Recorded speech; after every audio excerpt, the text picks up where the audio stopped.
Hi guys, happy Wednesday. So today we're going to continue and actually finish up our piecewise functions mini unit. We're going to zoom in on these graphs a little bit more, mostly looking at like real world scenarios that can model these. So before we do that though, just want to define a couple of things for you. So on Monday, everything we looked at was discontinuous. Okay, so discontinuous has these holes or jumps or infinite. Okay, so like example, and this one actually isn't a function because it's got this, one of these should be open. If x is less than, this should be open. I don't know why this graph looks closed, but that's an open circle because you'll notice it says less than -3. Anyway, so for this one, it's discontinuous because I've got this cube that then jumps down here to this quadratic that then jumps down to this linear, right? So that's fine. We've been graphing those. This exists a lot. This does happen. A little harder for this to exist in the real world. So we'll come back to this.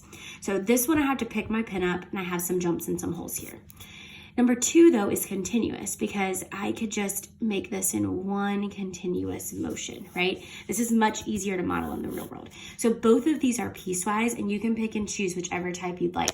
Just know that if you pick one with holes, with these like jumps and discontinuities, you're gonna have to be a little more creative in your real world scenarios. So for example, like a real world scenario for this one, it would have to be something dealing with like, for something to like jump in time. If I'm thinking of, I mean, you could really use anything to model this graph, but if I'm thinking of like dropping a ball, or if I'm thinking of like the path of a roller coaster, for example. So like in this scenario, the path of the roller coaster, like if I think of just the cart itself, like that I'm riding in, the seat. So the seat is going here, here, here, and then it literally it stops, right? That the seat does not go here. It just stops. So it'd have to like fling me into a new seat. So I'm like literally flying in space. I'm in a new seat, and then I'm going up, up, up, up, up, up, and then here it flings me again down to this one, and then I'm on that path. So like if this is the actual like path of the roller coaster, there's just dead air here. You could also do something like drops underwater, like this is the path of something above water. Like you could get creative there when you're figuring out a real world situation. For this one though, it's much easier if it's continuous. So let's just pretend that these are not negatives, because negatives are hard in the real world, unless you're going back in time. Or you could get creative with the way you label your axes. It is really hard to find axes labeled correctly online, so I just suggest I've given you space on the next page to make your own graph. So I just chose all positive numbers because I don't want to deal with the negatives here. So that is going to change these up here. Don't worry about those equations. The equations are correct. You just need to use the new values that I've relabeled here. Okay, so like a real world for this one would be a situation, you could do like a walking path, like walking uphill. And then you could, like you're going on a straight line and then you're going up. You could talk about like steepness. You could talk about speed, like the speed going here versus, just a speed of 0 and then going up hill from here. So you could do like walking as an example. I'm going to do, I'm just going to use like money here as an example. So like if I'm working at a company and I'm making, this is going to be such a pathetic amount of money, but like I'm working, whatever my rate of change is here. So $1 an hour. And then all of a sudden, so that would be from 0 to 4. We'll also use a dot here instead of 0. From 0 to 4 hours, you make $1 an hour, right? So then like this could be money.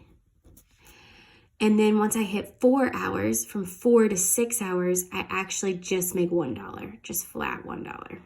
Okay, for whatever reason, you come up with a scenario for that.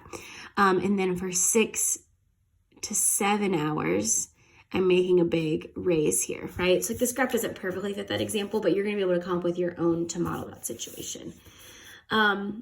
But be careful, like negatives doesn't really make sense with money either. So you would probably actually want to start your graph up here. But either way, this continuous motion is going to be much easier to represent. All right, so one that I did want to show you, if I do have a jump, something that you could do in your scenario. So let's just say these are solids here. And I'm going to relabel this. This is going to be 0, 10, 20, and then 30 over here, okay? Just because, like we said, we don't want negatives that we're dealing with in terms of the graph. So we'll do 0, 10, 20, and then 30 here as well, okay? So let's say that I am trying to come up with a scenario for this particular example. Well, the first thing I want to do is sort of figure out my equations here. Now, this is going to be a little rough because I don't have a y-intercept, but I want to figure out, like, okay, what is the rate of change for this? So I could do from here to here.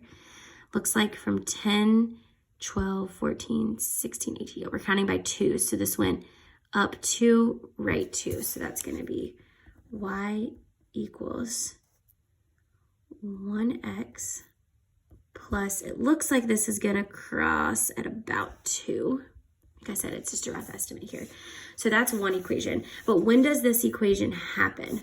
So this equation happens when x is in between 0. We're going to say that's 0. Technically, it's -1, but we'll say that this is 0 over here. Okay. When x is between 0 and 18, about 17. So when x is in between 0 and 17, is it equal to 0? Yep, so x is greater than or equal to 0, but it's less than 17 and not equal to because it's open. Okay, so let's think of a scenario that could happen. So it's increasing at this rate when it's in between 0 and 17, and then it's going to drop. Well, one thing, if I'm thinking of something that could increase and then drop, I could do like the price. I could think of like the pricing.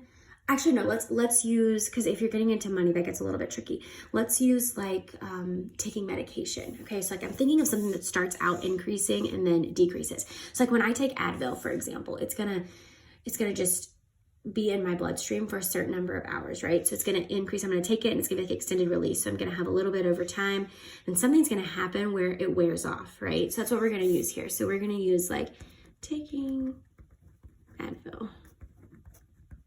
All right, so what this is saying is it's increasing at this constant rate. So this 1x plus 2, it's increasing here for, and actually this should be, yeah, that's fine. Sorry. This should be 1x plus 2. Okay, so it's increasing at this rate for the first 17 hours. So taking Advil, the first 17 hours, the medicine increases at a constant rate. And let's be clear here. So up to, so not including the first, that 17, but up to the first 17 hours, the medicine increases at a constant rate of 1x. Okay, so it's increasing by 1 unit per hour. You could also use minutes, like whatever unit you want here. So I'm going to use this as hours, and then this is amount of Advil. Okay, so then from here, at that 17 hours, that 17-hour mark actually caused it to increase a ton. So it reached its height, but then it starts decreasing. So at hour 17, the Advil reaches a max amount of, we'll see what this is, about 30 milligrams, or however many units you want there, amount of 30 milligrams, and then begins decreasing.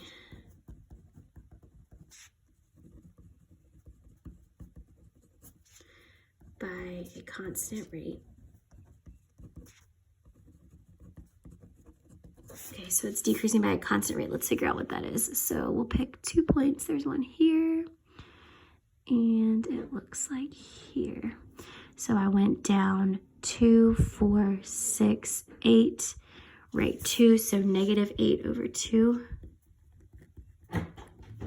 And then this crosses at negative 2. So that's going to be, we'll make this negative 4.